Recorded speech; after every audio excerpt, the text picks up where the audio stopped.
ഒരു ഭരണാധികാരിയുടെയും ഭരണകൂടത്തിൻ്റെയും ഏറ്റവും വലിയ വെല്ലുവിളി എന്ന് പറയുന്നത്, അല്ലെങ്കിൽ ഏറ്റവും ധർമ്മസങ്കടം ഉണ്ടാക്കുന്ന വിഷയം എന്ന് പറയുന്നത് ശത്രുക്കളോ ശത്രു രാജ്യങ്ങളോ ഒന്നുമല്ല. സാമാന്യ അറിവും ബോധവും ഇല്ലാത്ത സ്വന്തം ജനതയാണ്. പലപ്പോഴും വസ്തുതകൾ മനസ്സിലാക്കാൻ കഴിയാതെ വൈകാരികമായി മാത്രം പ്രതികരിക്കുന്ന ഒരു ജനതയുണ്ടെങ്കിൽ ഒരുപക്ഷെ ശത്രു രാജ്യങ്ങളെക്കാൾ കൂടുതൽ ഭരണകൂടങ്ങൾക്ക് തലവേദനയായിട്ട് ആ ജനത മാറും. നമ്മുടെ ഇന്നത്തെ സാഹചര്യം പരിശോധിച്ചാൽ തന്നെ എന്തുകൊണ്ടാണ് ഇന്ത്യ അമേരിക്കയുമായി സഹകരിക്കുന്നതിനെ പലരും ചോദ്യം ചെയ്യുന്നത്? ഇന്ത്യ അമേരിക്കയുടെ മുമ്പിൽ വഴങ്ങിക്കൊടുക്കുന്നുവെന്ന് പലരും പറയുന്നത് എന്തുകൊണ്ടാണ് അമേരിക്കയാണോ ഇന്ത്യയുടെ ഫോറിൻ പോളിസി തീരുമാനിക്കുന്നത്? ഇന്ത്യ ആരിൽ നിന്ന് എണ്ണ വാങ്ങണം എന്ന് തീരുമാനിക്കുന്നത് അമേരിക്കയാണോ എന്നൊക്കെയുള്ള ചോദ്യങ്ങൾ ഭരണകൂടത്തിന് നേരെ പലരും ഉയർത്തുന്നതിന്റെ കാരണം എന്ന് പറയുന്നത് ഇവർക്ക് ഈ കാര്യങ്ങളെക്കുറിച്ചൊന്നും വേണ്ട ധാരണയില്ലാത്തത് കൊണ്ടാണ്. ഇത്തരം ചോദ്യങ്ങൾ ഉന്നയിക്കുന്നവർ തന്നെയാണ് ഒരു ഭരണകൂടത്തെ സംബന്ധിച്ചിടത്തോളം ഏറ്റവും വലിയ തലവേദന. ഇന്ത്യ അമേരിക്ക ബന്ധത്തെക്കുറിച്ചും എന്തുകൊണ്ടാണ് ഇന്ത്യ അമേരിക്കയെ പലപ്പോഴും കൺവിൻസ് ചെയ്തിട്ട് പല വേവറുകളും നേടിയെടുക്കുന്നത് എന്നതിനെക്കുറിച്ചും, ഇന്ത്യയും അമേരിക്കയും തമ്മിൽ ഉടക്കിയാൽ, അടിച്ചു പിരിഞ്ഞാൽ എന്ത് സംഭവിക്കും എന്നതിനെക്കുറിച്ചും നമുക്ക് ഏറെക്കുറെ കുറച്ച് കാര്യങ്ങൾ പരിശോധിക്കാം. ഒന്നാമത്, എല്ലാവരുടെ ഒരു സംശയം, റഷ്യൻ എണ്ണ വാങ്ങുന്നതിന് അമേരിക്ക ഇന്ത്യക്ക് ഇളവ് നൽകി, റഷ്യൻ എണ്ണ വാങ്ങുന്നതിന് അമേരിക്ക ഇളവ് നീട്ടി നൽകി, ഇറാനിൽ നിന്ന് എണ്ണ വാങ്ങാൻ അമേരിക്കയുടെ അനുവാദം കിട്ടി, ചബഹാർ പോർട്ടിന് മേലുള്ള ഉപരോധത്തിന് അമേരിക്ക താൽക്കാലികമായിട്ട് അത് നീട്ടിവെച്ചു, അല്ലെങ്കിൽ ആ ഉപരോധം മരവിപ്പിച്ചു, ചബഹാർ പോർട്ടിന് അമേരിക്കയുടെ ഉപരോധം ഉണ്ടാവില്ല. ഇങ്ങനെയൊക്കെയുള്ള വാർത്തകൾ അല്ലെങ്കിൽ സ്റ്റേറ്റ്മെന്റുകൾ കേൾക്കുമ്പോൾ സാധാരണ ഒരു ഇന്ത്യക്കാരന് ചിലപ്പോൾ വൈകാരികമായി പ്രതികരിക്കാൻ തോന്നാം. നമുക്കെന്തിനാണ് അമേരിക്കയുടെ അവകാശം? നമ്മളൊരു പവർഫുൾ ആയിട്ടുള്ള രാജ്യമല്ലേ, നമ്മൾ വളരെ ശക്തമല്ലേ, പിന്നെ അമേരിക്കയുടെ അനുമതി നമുക്ക് എന്തിനെന്ന് തോന്നാം. ഇതേ കാര്യം തന്നെ പലപ്പോഴും ചൈനക്കാരായിട്ടുള്ള ആളുകൾക്കും തോന്നുന്നുണ്ട്. അവർ ലോകത്തെ രണ്ടാമത്തെ വലിയ എക്കണോമിയാണ്, വളരെ പവർഫുൾ ആണ്. എന്നിട്ടും പലപ്പോഴും അമേരിക്കയുടെ കണ്ണു വെട്ടിച്ച് അമേരിക്ക അറിയാതെ ഇറാനിൽ നിന്ന് എണ്ണ കടത്തിക്കൊണ്ടു പോകേണ്ട ഒരു അവസ്ഥ ചൈനയ്ക്ക് വരികയാണ്. ചൈന എങ്ങനെയാണ് ഇറാനിൽ നിന്ന് എണ്ണ വാങ്ങുന്നത്? അമേരിക്ക അറിയാതെ കടത്തിക്കൊണ്ടു പോവുകയാണ് കൂടുതലും ചെയ്യുക. അത് എങ്ങനെയാണെന്നൊക്കെ നമുക്ക് ഈ വീഡിയോയിൽ തന്നെ നോക്കാം. ഒന്നാമത്, ഇന്ത്യ എന്ന് പറയുന്ന നമ്മുടെ രാജ്യത്തിന് റഷ്യയിൽ നിന്നോ ഇറാനിൽ നിന്നോ എണ്ണ വാങ്ങുന്നതിനായിട്ട് അമേരിക്കയുടെ അനുമതി വാങ്ങണമെന്നത് ഒരു നിയമപരമായ ബാധ്യതയുമല്ല. അങ്ങനെ അമേരിക്കയുടെ അനുമതി നമുക്ക് ആവശ്യവുമില്ല. എന്നാൽ ആഗോള സാമ്പത്തിക വ്യവസ്ഥയിലെ ചില പ്രായോഗിക തടസ്സങ്ങൾ ഒഴിവാക്കാനുള്ള ഒരു നയതന്ത്ര നീക്കമായിട്ടാണ് നമ്മൾ ഇതിനെ കാണേണ്ടത്. ഇത് അമേരിക്കയോടുള്ള ഭയം കൊണ്ടോ അല്ലെങ്കിൽ അമേരിക്ക നമ്മളെ മൂക്കിക്കയറ്റുമെന്നുള്ള പേടി കൊണ്ടോ അല്ല, മറിച്ച് നമ്മുടെ രാജ്യത്തിന്റെ സാമ്പത്തിക താല്പര്യങ്ങൾ സംരക്ഷിക്കാൻ വേണ്ടിയിട്ടാണ്. അമേരിക്ക റഷ്യയ്ക്കും ഇറാനും മേൽ കർശനമായ സാമ്പത്തിക ഉപരോധങ്ങൾ ഏർപ്പെടുത്തിയിട്ടുണ്ട്. ഈ രാജ്യങ്ങളുമായിട്ട് വലിയ രീതിയിൽ സാമ്പത്തിക ഇടപാടുകൾ നടത്തുന്ന മറ്റ് രാജ്യങ്ങളെയും ബാങ്കുകളെയും അമേരിക്കൻ സാമ്പത്തിക വ്യവസ്ഥയിൽ നിന്ന് പുറത്താക്കുമെന്നാണ് അമേരിക്ക എപ്പോഴും ഭീഷണിപ്പെടുത്തുന്നത്. അതായത് സെക്കൻഡറി സാങ്ഷൻസ് എന്നാണ് നമ്മൾ ഇതിനെ വിളിക്കുന്നത്. ലോകത്തെ ഭൂരിഭാഗം എണ്ണ വ്യാപാരവും നടക്കുന്നത് അമേരിക്കൻ ഡോളറിലാണ്. അമേരിക്കൻ ബാങ്കിംഗ് സംവിധാനത്തെ പിണക്കി കഴിഞ്ഞാൽ ഡോളറിലുള്ള ഇടപാടുകൾ തടസ്സപ്പെടുമെന്നതാണ് ഏറ്റവും വലിയൊരു പ്രശ്നം. രണ്ടാമത്തെ കാര്യം പലർക്കും അധികം അറിയാത്തൊരു കാര്യമാണ്. എന്ന് വെച്ചാൽ ആഗോളതലത്തിൽ കപ്പലുകൾക്ക് ഇൻഷുറൻസ് നൽകുന്ന കമ്പനികളിൽ ഭൂരിഭാഗവും പാശ്ചാത്യ രാജ്യങ്ങളിലാണ്.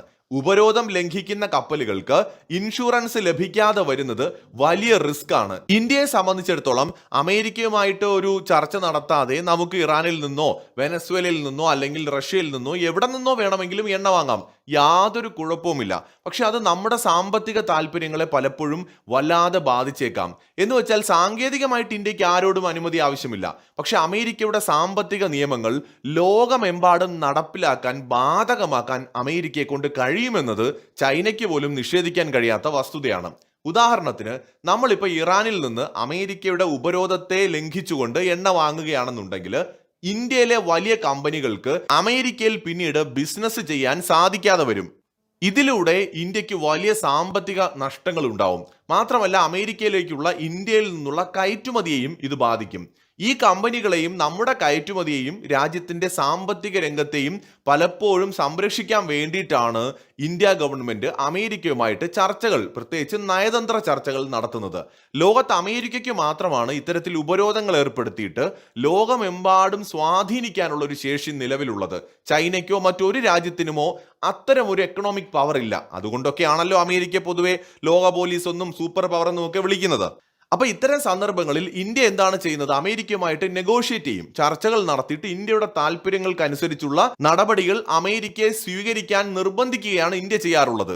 നോക്കൂ, അമേരിക്കയുടെ ഉപരോധങ്ങൾ നിലനിന്ന സമയത്ത്, അമേരിക്കയുടെ വലിയ പ്രഷർ ഉണ്ടായിരുന്ന സമയത്ത് ഇന്ത്യ അതിനെയൊക്കെ ധിക്കരിച്ചുകൊണ്ട് റഷ്യയിൽ നിന്ന് എണ്ണ വാങ്ങിയിട്ടുണ്ട്. അമേരിക്ക ശക്തമായിട്ട് ഇന്ത്യയോട് ആവശ്യപ്പെട്ടിട്ട് നമ്മളത് വേണ്ടെന്ന് വെച്ചിട്ടില്ല. ആ സമയത്ത് നമ്മൾ അമേരിക്കയുടെ ഉപരോധത്തെ വകവയ്ക്കാതെയാണ് റഷ്യയിൽ നിന്ന് എണ്ണ വാങ്ങിയത്. എന്നാൽ പിന്നീട് അമേരിക്കയുമായിട്ടൊരു വ്യാപാര കരാറിലേക്ക് പോകുന്ന സമയത്ത് അമേരിക്ക ഒരു ഡിമാൻഡായിട്ട് അത് ഇന്ത്യയുടെ മുന്നിലേക്ക് വെക്കുകയാണ്. നിങ്ങൾ റഷ്യയുടെ അടുത്തു നിന്ന് എണ്ണ വാങ്ങുകയാണെങ്കിൽ വ്യാപാര കരാർ നിങ്ങൾ വിചാരിക്കുന്ന പോലെ നടപ്പിലാക്കാൻ കഴിയില്ല, എണ്ണ വാങ്ങുന്നത് നിർത്തിയെങ്കിൽ മാത്രമേ അത് സാധിക്കൂ. അങ്ങനെ ഒരു ഡിമാൻഡ് വെക്കുകയും ട്രംപ് താരിഫ് നടപടികളുമായി മുന്നോട്ട് പോവുകയും ചെയ്യുമ്പോഴാണ് ഇന്ത്യ വിട്ടുവീഴ്ചകൾക്ക് പലപ്പോഴും തയ്യാറാവുന്നത്. അപ്പോഴും ഇന്ത്യ ഒഫീഷ്യലായിട്ട് അത് എവിടെയും അക്സെപ്റ്റ് ചെയ്തതായിട്ട് നമുക്ക് കാണാനും കഴിയില്ല. അതായത് അമേരിക്കയുടെ ഉപരോധങ്ങൾ നിലനിന്നപ്പോൾ തന്നെ ഇന്ത്യ എണ്ണ വാങ്ങിയിട്ടുണ്ട്. ചർച്ചകൾ അമേരിക്കയുമായിട്ട് ചെയ്യുമ്പോഴും അമേരിക്ക റഷ്യൻ എണ്ണ വാങ്ങരുത് എന്ന് പറഞ്ഞപ്പോഴൊക്കെ ഇന്ത്യ എണ്ണ വാങ്ങുന്നത് തുടരുന്നുണ്ടായിരുന്നു. പക്ഷെ നമുക്കൊരു പരിധി വിട്ട് അമേരിക്കയെ വെല്ലുവിളിക്കാനോ അമേരിക്കയെ വളരെയധികം എതിർത്ത് മുന്നോട്ട് പോകാനോ കഴിയില്ല. അതിന് ഒരുപാട് കാരണങ്ങളുണ്ട്. അത് അമേരിക്കയോടുള്ള ഭയം എന്നതിനേക്കാൾ ഉപരിയായിട്ട് ഇന്ത്യയുടെ താല്പര്യങ്ങളെ പ്രൊട്ടക്ട് ചെയ്യാൻ US-ഉമായിട്ടുള്ള റിലേഷൻ നമുക്ക് ആവശ്യമാണ് എന്ന് പറയുന്നതാവും കൂടുതൽ ശരി. ഇപ്പൊ ഇന്ത്യയും അമേരിക്കയും തമ്മിൽ ഒന്ന് ഉടക്കിയെന്ന് കരുതുക, ഏറ്റവും കൂടുതൽ ആഘാതം ഉണ്ടാവുന്നത് സാമ്പത്തിക ആഘാതമാണ്. അല്ലാതെ നാളെ അമേരിക്ക വന്ന് ഇന്ത്യ ആക്രമിക്കാനോ അല്ലെങ്കിൽ ഇന്ത്യക്കെതിരായിട്ട് സൈനിക നീക്കം നടത്താനോ ഒന്നും പോകുന്നില്ല. അതിനൊന്നും അമേരിക്ക ധൈര്യം കാണിക്കില്ല. പക്ഷെ സാമ്പത്തിക ആഘാതം ഇന്ത്യയുടെ മേൽ ഏൽപ്പിക്കാൻ അമേരിക്കയ്ക്ക് കഴിയും. ഇന്ത്യയുടെ ഏറ്റവും വലിയ വ്യാപാര പങ്കാളിയാണല്ലോ അമേരിക്ക. നമ്മുടെ IT കയറ്റുമതിയുടെ ഭൂരിഭാഗവും അമേരിക്കയിലേക്കാണ്. ഒരു തർക്കമുണ്ടായാൽ ഇന്ത്യൻ IT കമ്പനികൾക്ക് വലിയ തിരിച്ചടി ഉണ്ടാവും. TCS, ഇൻഫോസിസ് പോലെയുള്ള കമ്പനികൾക്ക്. ഇന്ത്യയിലെ വിദേശ നിക്ഷേപത്തിന്റെ വലിയൊരു പങ്ക് അമേരിക്കൻ കമ്പനികളുടേതാണ്. നമ്മുടെ എക്കണോമിയുടെ വലിയൊരു നട്ടെല്ലിന്റെ ഭാഗമാണ് ഈ FDI എന്ന് പറയുന്നത്. അപ്പോൾ ഈ ഒരു അമേരിക്കൻ കമ്പനികൾ നമ്മൾ അമേരിക്കയുമായിട്ട് ഉടക്കിക്കഴിഞ്ഞാൽ ആപ്പിൾ, ഗൂഗിൾ, ആമസോൺ തുടങ്ങിയ കമ്പനികളെല്ലാം ഇന്ത്യയിൽ നിക്ഷേപം കുറയ്ക്കുകയാണെങ്കിൽ അത് ഇന്ത്യയിൽ തൊഴിലില്ലായ്മ വർദ്ധിപ്പിക്കുകയും രൂപയുടെ മൂല്യത്തകർച്ചയ്ക്ക് വീണ്ടും കാരണമാവുകയും ചെയ്യും. മറ്റൊന്ന്, ചൈനീസ് ഭീഷണി കൂടുതൽ ശക്തമായി മാറും.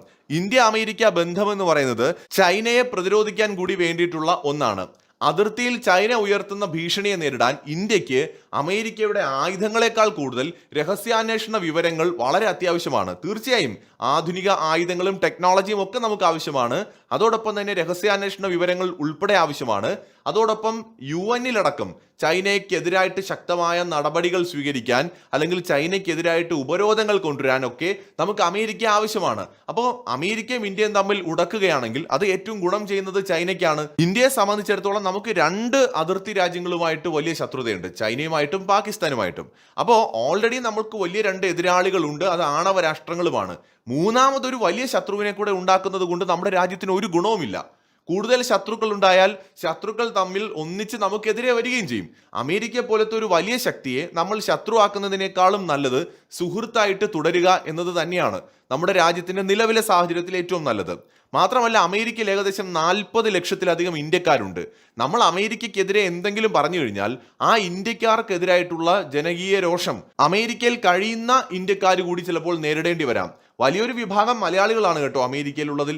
അപ്പോൾ ഇന്ത്യയും അമേരിക്കയും തമ്മിലുള്ള ബന്ധം വഷളാവുന്നത് സ്വാഭാവികമായിട്ട് അമേരിക്കയിലുള്ള ഇന്ത്യൻ വംശജരെയും ബാധിക്കും. അത് പീപ്പിൾ ടു പീപ്പിൾ റിലേഷനെ വളരെ മോശമായി ബാധിക്കുകയും ചെയ്യും. മാത്രമല്ല, വിസ നടപടികൾ ഉൾപ്പെടെയുള്ളവ പിന്നീട് കടുപ്പമാവുകയും അവിടെയുള്ളവരുടെ തൊഴിൽ സുരക്ഷയെ പോലും അത് ബാധിക്കുകയും ചെയ്യും. ഇന്ത്യയെ പിണക്കിയാൽ അമേരിക്കയും വലിയ വിലയൊക്കെ കൊടുക്കേണ്ടി വരും. അമേരിക്കയ്ക്ക് നഷ്ടമാവുന്നത് ലോകത്തിലെ ഏറ്റവും വലിയ ജനസംഖ്യയുള്ള ഒരു രാജ്യത്തിന്റെ വിപണിയാണ്. അമേരിക്കൻ കമ്പനികൾക്ക് വലിയ താല്പര്യമുള്ള, അവർ വലിയ ലാഭമുണ്ടാക്കുന്ന വിപണി നഷ്ടമാവും. മാത്രമല്ല, ചൈനയെ തടയാൻ വേണ്ടിയിട്ടാണ് അമേരിക്ക ഇന്ത്യയുമായി കൂടുതൽ അടുത്തത്. അമേരിക്കയുടെ ആ താല്പര്യങ്ങളെല്ലാം തീർച്ചയായിട്ടും ഹനിക്കപ്പെടും. അപ്പം അതുകൊണ്ട് ഇന്ത്യയെ പിണക്കുക എന്ന് പറയുന്നത് അമേരിക്കയെ സംബന്ധിച്ചിടത്തോളം എളുപ്പമല്ല. പക്ഷെ എന്നിരുന്നാലും വരും വരായികളെ കുറിച്ച് ചിന്തിക്കാതെ ട്രംപിനെ പോലുള്ള വിഡ്ഢികളായ ഭരണാധികാരികൾ എന്തിനും തയ്യാറായേക്കാം. അപ്പൊ ഇന്ത്യയുമായിട്ടുള്ള ബന്ധം വഷളാവുകയാണെങ്കിൽ അത് വീണ്ടും റിക്കവറായി വരാൻ പിന്നെയും ഏറെക്കാലം കാത്തിരിക്കേണ്ടി വരും. മാത്രമല്ല, അമേരിക്കയുടെ കാറ്റ്സ പോലുള്ള നിയമങ്ങൾ ഉപയോഗിച്ച് ഇന്ത്യക്കുമേൽ സാമ്പത്തിക ഉപരോധം കൂടി ഏർപ്പെടുത്തുകയാണെങ്കിൽ ഇന്ത്യൻ ബാങ്കുകൾക്കും അന്താരാഷ്ട്ര തലത്തിൽ ഇടപാടുകൾ നടത്താൻ ബുദ്ധിമുട്ട് നേരിടും. അതായത് ചുരുക്കത്തിൽ ഇന്ത്യ അമേരിക്ക ബന്ധം വഷളാവുകയാണെങ്കിൽ ഇന്ത്യക്കെതിരെ ഭാഗികമായ ഉപരോധങ്ങളും നടപടികളും ഒക്കെ എടുത്തുകൊണ്ട് അമേരിക്ക ഇന്ത്യയെ സ്വാഭാവികമായി എക്കണോമിക് ഗ്രോത്തിനെ തടയാനായിട്ടായിരിക്കും ശ്രമിക്കുക. അത് തൽക്കാലത്തേക്കെങ്കിലും നമുക്ക് തിരിച്ചടി ഉണ്ടാക്കും. പക്ഷേ എന്ന് വെച്ച് പൂർണ്ണമായിട്ട് ഇന്ത്യയെ തടയാനോ ഇന്ത്യയെ തകർക്കാനോ തൽക്കാലം അമേരിക്കയ്ക്ക് കഴിയില്ല. കാരണം ഇന്ത്യക്ക് മേൽ അത്തരം നടപടികൾ എടുക്കാൻ അമേരിക്കയും ഭയപ്പെടുന്നുണ്ട്. ഇന്ത്യയെ പൂർണ്ണമായിട്ട് ഉപരോധിക്കുകയാണെങ്കിൽ അത് ആഗോള വിപണിയെ തന്നെ തകർക്കുമെന്ന് അമേരിക്കയ്ക്ക് അറിയാം. ആ ഭയം അമേരിക്കയ്ക്കുണ്ട്. ചുരുക്കത്തിൽ ഇന്ത്യയും അമേരിക്കയും തമ്മിൽ ചെറിയ പിണക്കങ്ങളും തർക്കങ്ങളും ഉണ്ടാകാമെങ്കിലും ഒരു വലിയ ഉടക്കൊഴിവാക്കാൻ രണ്ട് രാജ്യങ്ങളും പരമാവധി ശ്രമിക്കും. അവിടെ കൂടുതൽ ഇന്ത്യ ശ്രമിക്കും. കാരണം അമേരിക്കയ്ക്ക് ഇന്ത്യയെക്കാൾ അഡ്വാൻറ്റേജ് ഉണ്ട്. ഇന്ത്യയെക്കാൾ വളരെ സമ്പന്നമാണ്, ഇന്ത്യയെക്കാൾ വളരെ സൈനികമായും ഒക്കെ ശക്തമാണ്. ഗ്ലോബൽ ഇൻഫ്ലുവൻസിന്റെ കാര്യത്തിലും അതിലാർക്കും തർക്കം വേണ്ട, ഇന്ത്യയെക്കാൾ അമേരിക്ക പവർഫുൾ ആണ്. അപ്പൊ അതുകൊണ്ട് തന്നെ ഇന്ത്യ കുറച്ച് കൂടുതൽ ഇനിഷ്യേറ്റീവ് എടുക്കും, കൂടുതൽ ഒന്ന് അഡ്ജസ്റ്റ് ചെയ്യാൻ തയ്യാറാവും. പക്ഷേ ഇന്ത്യയുമായിട്ടുള്ള റിലേഷൻ തകരാതെ നോക്കേണ്ടത് ഇന്ത്യയെ പോലെ തന്നെ അമേരിക്കയുടെയും റെസ്പോൺസിബിലിറ്റിയാണ്. അപ്പൊ ഇവിടെ ഗവൺമെന്റ് അമേരിക്കയോടൊരു മൃദു സമീപനം സ്വീകരിക്കുന്നത് നമ്മുടെ രാജ്യത്തിന്റെ നന്മയ്ക്ക് വേണ്ടിയാണ്, നമ്മുടെ എക്കണോമിക് ഗ്രോത്തിന് വേണ്ടിയാണ്. അതോടൊപ്പം തന്നെ ഇന്ത്യ അമേരിക്കയും തമ്മിൽ സൈനികപരമായിട്ടുള്ള സഹകരണമുണ്ട്, ആയുധ കൈമാറ്റമുണ്ട്, ടെക്നോളജി ട്രാൻസ്ഫർ ഉണ്ട്. ഇതിനെയൊക്കെ അത് ബാധിക്കും ഏതെങ്കിലും തരത്തിൽ ഇന്ത്യ അമേരിക്ക റിലേഷൻ മോശമാവുകയാണെങ്കിൽ. ഇതിൽ ഏറ്റവും വലിയ കുഴപ്പം എന്താണെന്ന് വെച്ചാൽ നമുക്ക് ഫ്രാൻസുമായും ഇസ്രായേലുമായിട്ടും ഒക്കെ നല്ല ബന്ധമുണ്ട്. അമേരിക്ക വിചാരിച്ചാൽ ഇതിനെ പോലും തകർക്കാൻ കഴിയും. അമേരിക്കയുടെ വാക്കിനെയും ഉപരോധങ്ങളെയും ധിക്കരിച്ചുകൊണ്ട് ഫ്രാൻസോ ഇസ്രായേലോ ഒന്നും തന്നെ ഇന്ത്യയുമായിട്ട് സഹകരിക്കാൻ ധൈര്യപ്പെടില്ല. അതാണ് മറ്റൊരു വസ്തുത. ഈവൻ ജപ്പാനും ഓസ്ട്രേലിയയും ഒക്കെ ഇന്ത്യയുമായി സഹകരിക്കണമെന്ന് ആഗ്രഹിച്ചാലും അമേരിക്കയുടെ സാമ്പത്തിക ഉപരോധങ്ങൾ ഇന്ത്യയുടെ മേൽ വന്നാൽ ഇന്ത്യയുമായിട്ട് സഹകരിക്കാൻ ഈ രാജ്യങ്ങളെല്ലാം ഭയപ്പെട്ടേക്കും. ചുരുക്കത്തിൽ ഇന്ത്യ അങ്ങ് തകർത്ത് കളയാനൊന്നും അമേരിക്കയെ കൊണ്ട് പറ്റില്ല എങ്കിലും ഇന്ത്യയുടെ അതിവേഗത്തിൽ വളർന്നുകൊണ്ടിരിക്കുന്ന എക്കണോമിയെ തടയാൻ തീർച്ചയായും അമേരിക്കയെ കൊണ്ട് കഴിയും. ഇപ്പൊ തന്നെ നോക്കൂ, ഇന്ത്യയിലേക്ക് അമേരിക്കയിൽ നിന്ന് വലിയ തോതിൽ ഫോറിൻ ഡയറക്റ്റ് ഇൻവെസ്റ്റ്മെന്റ് വന്നുകൊണ്ടിരുന്നതാണ്. ട്രംപ് താരിഫ് യുദ്ധം തുടങ്ങിയതിനു ശേഷം അത് കുറച്ചൊന്ന് പലപ്പോഴും കുറഞ്ഞിട്ടുണ്ട്. അതായത് അമേരിക്കക്കാര് ചൈനയെ കാണുന്ന പോലെ ഒന്ന് ചെറുതായിട്ട് ശത്രുവിനെ പോലെ കണ്ടു തുടങ്ങിയപ്പോൾ സ്വാഭാവികമായിട്ട് നമുക്ക് നമ്മുടെ എക്കണോമിക് താല്പര്യങ്ങളെ അത് ബാധിച്ചിട്ടുണ്ട്. അപ്പൊ അമേരിക്ക എന്ന് പറയുന്ന രാജ്യത്തിന്റെ സാമ്പത്തിക മേഖല വളരെ ശക്തമായിട്ട് തുടരുന്നിടത്തോളം കാലം, ഡോളർ പവർഫുൾ ആയിട്ട് തുടരുന്നിടത്തോളം കാലം ഈവൻ ഇന്ത്യക്കെന്നല്ല ചൈനയ്ക്ക് പോലും അമേരിക്കയെ പൂർണ്ണമായി പിണക്കാൻ കഴിയില്ല. ചൈന പോലും മുഖം കറുത്ത് ശക്തമായ ഒരു സ്റ്റേറ്റ്മെന്റ് അമേരിക്കയ്ക്കെതിരെ പറയില്ല. അല്ലെങ്കിൽ വെനസ്വേലൻ പ്രസിഡന്റിനെ പിടിച്ചു കെട്ടിക്കൊണ്ട് പോയപ്പോൾ പറയണ്ടേ, എന്തെങ്കിലും ചെറിയൊരു വിരൽ അനക്കണ്ടേ? അതിന് ചൈനയ്ക്ക് കഴിഞ്ഞോ? അതുപോലെ തന്നെ ഇറാനെതിരായിട്ട് ഇത്രയും ആക്രമണം നടന്നിട്ട് അമേരിക്കയെ എന്താണ് ചൈന ചെയ്തത്, എന്താണ് പറഞ്ഞത്? ഒന്നും ചെയ്യുന്നില്ല, ഒന്നും പറയുന്നില്ല. ചൈനയെ കൊണ്ട് കഴിയില്ല. കാരണം അമേരിക്കയെ പിണക്കി കഴിഞ്ഞാൽ അത് ചൈനയുടെ സാമ്പത്തിക താല്പര്യങ്ങളെ മോശമായി ബാധിക്കും എന്ന് ചൈനയ്ക്ക് അറിയാം. പിന്നെ ചൈനയ്ക്കുള്ള ഒരു അഡ്വാൻറ്റേജ്, റെയർ എർത്ത് മിനറൽസിന്റെ കാര്യത്തിൽ ചൈനയ്ക്കാണ് ലോകത്തൊരു എഡ്ജ് ഉള്ളത്. കാരണം ചൈനയാണ് അത് ഏറ്റവും കൂടുതൽ ആ ഒരു വിപണി കൺട്രോൾ ചെയ്യുന്നത്. അതുകൊണ്ട് അമേരിക്കയ്ക്ക് പോലും പലപ്പോഴും ചൈനയുടെ സഹായം ആവശ്യമാണ്. ആ ഒരൊറ്റ കാരണം കൊണ്ടാണ് ട്രംപ് ചൈനയോട് ഒന്ന് കടുപ്പിക്കാതെ പോകുന്നത്. ഈ ഒരു അഡ്വാൻറ്റേജ് ഇന്ത്യക്കില്ല. കാരണം ചൈന ഇന്ത്യക്കാൾ വളരെ എക്കണോമിക്കലി ഗ്രോ ചെയ്ത രാജ്യമാണ്. അതോടൊപ്പം തന്നെ മാനുഫാക്ചറിങ് രംഗത്തൊക്കെ വളരെ പവർഫുൾ ആണ്. അതുകൊണ്ട് ഇന്ത്യയെക്കാൾ കൂടുതൽ കുറച്ചും കൂടി ഒന്ന് അമേരിക്കയുമായിട്ട് നെഗോഷിയേറ്റ് ചെയ്യാനുള്ള സ്ട്രെങ്ത് ചൈനയ്ക്കുണ്ട്. അത് നമ്മളെക്കാൾ ചൈന സമ്പന്നവും ശക്തവുമായതുകൊണ്ടാണ് എക്കണോമിക്കലി. അപ്പൊ അതുകൊണ്ട് ആ ഒരു അഡ്വാൻറ്റേജ് ചൈനയ്ക്കുണ്ട്, അത് ഇന്ത്യക്കില്ല. അത് ഇന്ത്യക്ക് കിട്ടണമെങ്കിൽ നമ്മുടെ എക്കണോമി കൂടുതൽ പവർഫുൾ ആവേണ്ടതുണ്ട്. അതുവരെ നമ്മൾ ക്ഷമയോടെ കാത്തിരുന്നേ പറ്റൂ. അല്ലാതെ ഗവൺമെന്റിനെ കുറ്റം പറഞ്ഞുകൊണ്ട് ഒരു കാര്യവുമില്ല. നമ്മുടെ രാജ്യത്തിന് ശക്തമായിട്ട് വളരണം എന്നുണ്ടെങ്കിൽ, ഒരു പവർഫുൾ ഒരു സൂപ്പർ പവറായിട്ടൊക്കെ മാറണമെന്നുണ്ടെങ്കിൽ ഈ ഘട്ടത്തിൽ നമ്മൾ മിണ്ടാതിരിക്കുക എന്നുള്ളതാണ് വഴി. നമ്മുടെ ചരിത്രത്തിൽ തന്നെ ഇതിനൊരു ഉദാഹരണമുണ്ട്. ചന്ദ്രഗുപ്ത മൗര്യൻ നന്ദ രാജവംശത്തെ പരാജയപ്പെടുത്തി മൗര്യ സാമ്രാജ്യം സ്ഥാപിച്ച കഥ പലരും കേട്ട് കാണും. ചാണക്യന്റെ സഹായത്തോടെ ചന്ദ്രഗുപ്തൻ ആദ്യം തന്നെ മഗധയുടെ തലസ്ഥാനമായ പാടലീപുത്രത്തെ നേരിട്ട് ആക്രമിക്കുന്നു. നന്ദരാജാവായ ധനനന്ദന് ലക്ഷക്കണക്കിന് സൈനികരും ആനപ്പടയും ഉണ്ടായിരുന്നു. മഗധയുടെ കേന്ദ്രത്തിലേക്ക് നേരിട്ട് നടത്തിയ ഈ ആക്രമണം പരാജയപ്പെടുകയും ചന്ദ്രഗുപ്തനും ചാണക്യനും ജീവനും കൊണ്ട് രക്ഷപ്പെടേണ്ടി വരികയും ചെയ്തു. ഈ ഒളിച്ചോട്ടം നടക്കുന്നതിനിടെ, ഇവർ ഒളിച്ചോടുന്നതിനിടെ ചന്ദ്രഗുപ്തനും ചാണക്യനും ഒരു വൃദ്ധ തന്റെ മകന് ചോറ് വിളമ്പി കൊടുക്കുന്നത് ശ്രദ്ധിച്ചു. കുട്ടി പ്ലേറ്റിന്റെ നടുഭാഗത്തെ ചൂടുള്ള ചോറിൽ കൈയിട്ട് പൊള്ളിയപ്പോ ആ അമ്മ പറഞ്ഞു, നീ ചാണക്യനെയും ചന്ദ്രഗുപ്തനെയും പോലെ മണ്ടത്തരമാണ് കാണിക്കുന്നത്. നടുവിലെ ചൂടുള്ള ചോറിൽ തൊടുന്നതിന് പകരം അരികിൽ നിന്ന് തിന്നു തുടങ്ങണം. ഇത് കേട്ട ചാണക്യൻ തന്റെ പിഴവ് മനസ്സിലാക്കിക്കൊണ്ട് സാമ്രാജ്യത്തിന്റെ കേന്ദ്രത്തെ നേരിട്ട് ആക്രമിക്കുന്നതിന് പകരം അതിന്റെ അതിർത്തി പ്രദേശങ്ങൾ പിടിച്ചെടുത്ത് ശക്തി വർദ്ധിപ്പിക്കണം എന്ന തന്ത്രം രൂപീകരിച്ചു. അപ്പൊ ഇവിടെ കാര്യം വളരെ വ്യക്തമാണ്. നമ്മളെക്കാൾ പവർഫുൾ ആയിട്ടുള്ള ഒരു രാജ്യത്തെ ഓടിച്ചെന്നങ്ങ് ആക്രമിക്കാനും വെല്ലുവിളിക്കാനും ഒക്കെ പോകുന്നതിന് പകരം ആദ്യം നമ്മൾ നമ്മുടെ ശക്തി വർദ്ധിപ്പിക്കണം. എന്നിട്ട് ഒരു സൈഡിൽ നിന്ന് അങ്ങ് തുടങ്ങണം.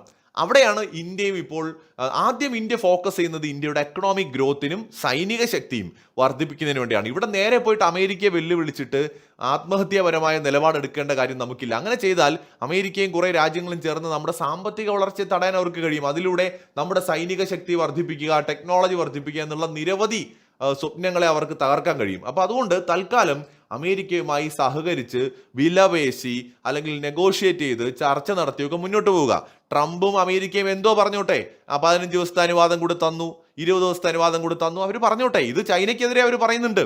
ഇപ്പൊ ചൈന ഇറാന്റെ എണ്ണ പലപ്പോഴും രഹസ്യമായിട്ടാണ് കടത്തുന്നത്, അല്ലെങ്കിൽ അമേരിക്കയിൽ കച്ചവടം ഇല്ലാത്ത ഏതെങ്കിലും തുക്കട കമ്പനികളെ ഉപയോഗിച്ചുകൊണ്ടോ അല്ലെങ്കിൽ ഏതെങ്കിലും ഫ്ലാഗ് ഇല്ലാത്ത കപ്പലുകൾ ഉപയോഗിച്ചുകൊണ്ടോ ഒക്കെ എണ്ണ കടത്തി മോഷണത്തിന് സമാനമായ രീതിയിൽ കടത്തിക്കൊണ്ടാണ് പോകുന്നത്. അമേരിക്കയുടെ ഉപരോധങ്ങളെ നേരിട്ട് വെല്ലുവിളിച്ചല്ല ഇറാനിൽ നിന്ന് എണ്ണ വാങ്ങുന്നത്. അതുപോലെ ചിലപ്പോൾ പല രാജ്യങ്ങളും ചെയ്യുന്നുണ്ടാവാം. നേരിട്ട് വെല്ലുവിളിക്കാൻ തൽക്കാലം ഒരു രാജ്യവും മുന്നോട്ട് വരില്ല. കാരണം അമേരിക്കയുടെ എക്കണോമിക് പവർ അത്രത്തോളമുണ്ട്. മറ്റൊരു വീഡിയോയുമായി വീണ്ടും വരാം.